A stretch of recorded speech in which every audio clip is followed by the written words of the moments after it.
민니, 니쿤, 텐, 이 연예인들의 공통점이 과연 뭘까요? 태국 사람. 네, 맞습니다. 근데 그냥 태국 사람이 아닙니다. 바로 하이소라 불리는 소위 태국의 금수저들인데요. 하이소는 하이소사이어티에서 파생된 단어로 부유한 사람 중에서도 재산 100억 이상의 특별한 인맥과 탄탄한 기업체 등과 연관된 상류층을 일컫습니다. 대부분 화교 또는 화교 혼혈인 사람이 많다고 하는데, 이들은 선대로부터 물려받은 자산과 인맥을 바탕으로 부를 이어나가며 태국에선 나름대로 높은 사회계층을 뜻하는 은어로 활용되고 있습니다. 이러다 보니 한국에서는 자기가 좋아하는 태국 연예인이 하이소인지 아닌지를 따지는 것이 하나의 통과 의례라고 하죠. 근데 반대 단어도 있다는 것을 알고 계실까요? 바로 로소인데요. 로소는 로우 소사이어티의 준말로서 사실상 하이소가 아닌 대부분의 서민들을 통칭하는 단어라 볼 수 있죠. 사실 태국에서 서민들은 부를 축적하거나 신분 상승을 할 기회 자체가 적다고 하는데요. 그러다 보니 로우 소사이어티 조금 사회적 신분이 낮은 사람들을 칭하는 은어 혹은 우리나라로 치면 흑수저 정도로 표현이 되곤 합니다. 이렇게 이 단어들이 나타내듯 태국의 빈부격차는 상당하다고 합니다. 세계 빈곤 퇴치를 위해 설립된 옥스팜 자료를 보면 태국은 러시아와 인도에 이어 세계 세 번째로 빈부격차가 심한 국가라고 하는데요. 도대체 하이소와 로소라는 표현이 생길 정도로 태국에서는 심각한 빈부격차가 왜 생겼을까요? 그리고 이러한 경제적 계층이 왜 생겼는지를 한번 구체적으로 알아보고자 합니다.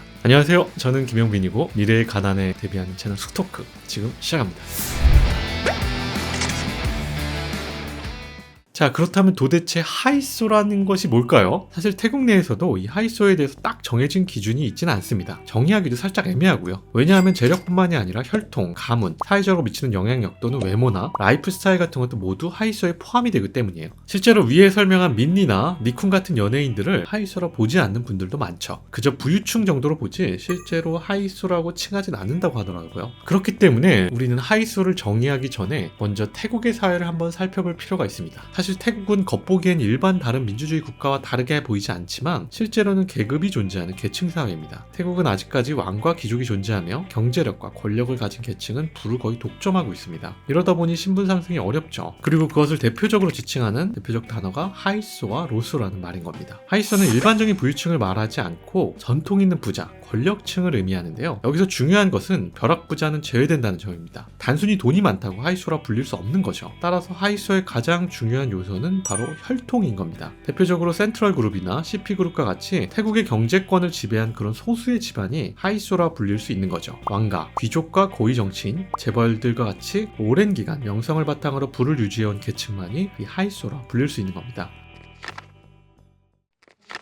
그러다 보니까 특이하게도 이 하이소를 구분하는 방법도 있는데요. 바로 이름의 성입니다. 결국 하이소의 핵심은 혈통이다 보니 성이 예를 들어 특정 성씨라면 혹시 너 그쪽 집안 이렇게 되는 거죠. 태국의 가정집들이 있는 골목들을 사이사이 지나다 보면 우리로 따지면 문패 같은 간판들이 있는데요. 그 문패들 중에서는 특별히 여기에 어떤 신분의 누군가가 사는 지역은 표시가 되어 있습니다. 신분제는 사라졌지만 그래도 여기엔 누가 살고 있는 집이다 라고 그 앞에 표시가 되어 있는 거죠. 또한 태국에서는 레알 하이소인지를 확인할 수 있는 확실한 방법이 또 하나 있습니다. 그것은 바로 출신 학교입니다. 수능이나 내신과 같은 학교 성적을 토대로 대학을 가는 한국과 달리 태국의 하이소들은 해외 유명 대학교를 유학을 가거나 아니면 태국의 유명 사립학교를 간다고 합니다. 특정 학교를 다닌다는 것은 그 정도 학비를 부담할 수 있는 어떤 집안의 여력이 있다는 걸 반증하는 것이죠. 그럼 더 어느 정도 수준은 되겠네 이런 걸 미루어 짐작할 수가 있죠. 그러다 보니 인스타에 자기 출신 학교 어딘지, 전공이 무엇인지, 몇 학번인지 꼼꼼하게 적는 것도 전형적인 하이소 문화라고 하죠. 참고로 태국에선 평등을 위해 대학교도 교복을 입거든요. 근데 아이러니하게 그 교복을 입는 대학생의 모습을 보고 어느 학교 교복을 입은 대학생이구나, 저 친구는 어느 정도 수준은 되겠구나를 저절로 알 수 있게 된다고 하죠. 평등을 위해 도입한 교복이 반대로 사회계층을 표현하는 수단이 되고 있는 거죠. 심지어 찐 하이소들은 태국에서도 남다른 교육 시스템 아래 그들만의 리그에서 따로 공부를 하고 있다고 합니다. 그러니까 자기들끼리 학교 다니다가 다시 해외 유학 가서 거기서 다시 만나는 경우가 아주 일반적인 겁니다. 그리고 이렇게 자기들만의 커뮤니티가 형성되면 이 청년들이 사회에 그대로 나가서 유착이 생기는 겁니다.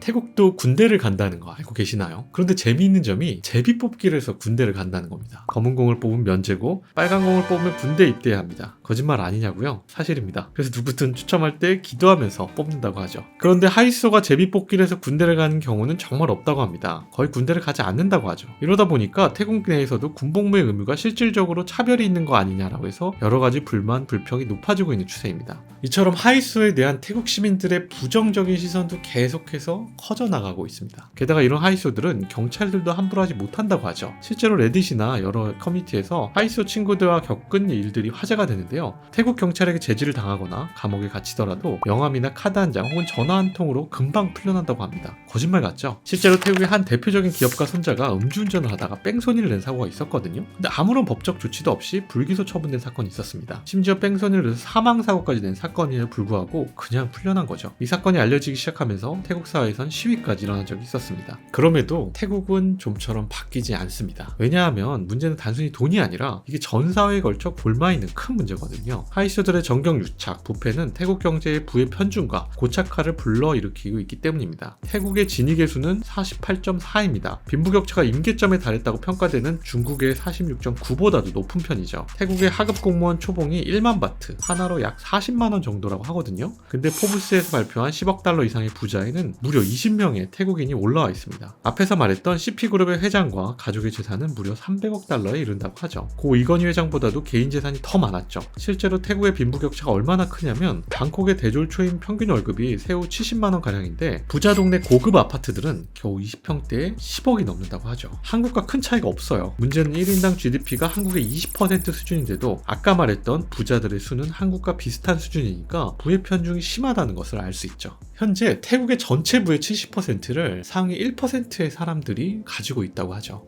다른 말로는 대부분의 부의 자산을 하이소가 가지고 있다는 겁니다. 그러다 보니 태국에서도 이러한 빈부격차를 큰 문제로 인식하고 개선이 필요하다는 목소리가 나오고 있죠. 그동안 상속세가 없어 부의 대물림을 쉽게 할 수 있었던 태국에서 지난 2016년 태국 역사상 처음으로 상속세가 도입되기도 했습니다. 근데 이마저도 너무 약해요. 상속세 과세 규모가 1억 바트, 34억 원 이상인데다가 세율로 자녀는 5%, 타인은 10%가 고작이죠. 또 대상도 부동산과 예금, 주식, 자동차로 한정돼서 보석류나 기타 자산은 해당되지 않기 때문에 상속세를 피할 구멍이 많을 수밖에 없는 겁니다. 즉 이러한 하이소 문제는 단순히 그냥 차별에서 끝나는 것이 아니라 이것이 다 정경유착으로 이어져 태국 경제가 건실하게 성장할 수 있는 기회를 점점 줄이고 태국 경제가 자꾸 발전하지 못하는 대표적인 요인으로 꼽히고 있습니다. 근대 이후의 대부분의 국가에서는 이제 법적인 신분제는 완벽하게 사라졌습니다. 하지만 새로운 신분이라고 할 수 있는 사회적 계층화가 뚜렷이 전개되기 시작했죠. 한국도 금수저, 흑수저 등 수저계급 논란이 있었고 태국에서는 하이수와 로수의 계급이 나뉘고 있습니다. 이러한 보이지 않는 장벽이 있는 사회, 이것을 어떻게 해결해야 할지가 다시 우리에게 주어진 심각한 문제라고 생각을 합니다. 우리가 태국에서 주목해야 하는 이유는 갈수록 양극화와 빈부격차가 심해지는 한국이 태국을 보면서 앞으로 답을 어떻게 찾아갈지 또 관심을 둬야 할 사회 문제가 아닌가 하는 생각이 듭니다. 오늘도 스토크 영상이 좋으셨다면요, 구독과 좋아요, 알림 설정까지 부탁드리고요. 다음에도 더 재미있는 경제 이야기로 찾아뵙도록 하겠습니다. 감사합니다.